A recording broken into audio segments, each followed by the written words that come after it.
എന്താ സത്യമേ, ഗുളിക കഴിക്കുന്നില്ലേ? കണ്ടില്ലേ, പിള്ള പിന്നാലെ ഗുളിക കൊണ്ടുനടന്നിട്ടും കഴിക്കുന്നില്ല. എങ്ങനെ മരുന്ന് കഴിക്കാതെ അസുഖം മാറുന്നേ? മക്കളെ, എനിക്കങ്ങനെ അസുഖമൊന്നുമില്ല.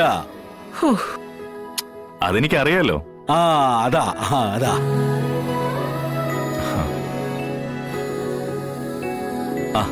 അച്ഛാ, അസുഖം വരാതിരിക്കാനും നമ്മൾ ചിലപ്പോൾ മരുന്ന് കഴിക്കണം. അച്ഛൻ ഇപ്പൊ ഈ കഴിക്കുന്ന മരുന്ന് അസുഖം ഒന്നും വരാതിരിക്കാനാ, എപ്പോഴും ഹെൽത്തി ആയിട്ടിരിക്കാൻ. ആണ്. പിള്ളച്ചേട്ടാ, ആ മരുന്ന് ഇങ്ങിതാ. ഇനി ആ വായം തുറന്നേ.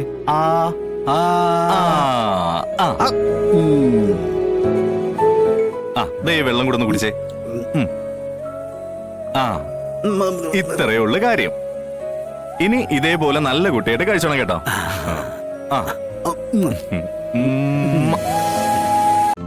ഇന്ന് തന്നെ ഡൗൺലോഡ് ചെയ്യൂ. കാണൂ നിങ്ങളുടെ ഫേവറേറ്റ് ഷോസ്.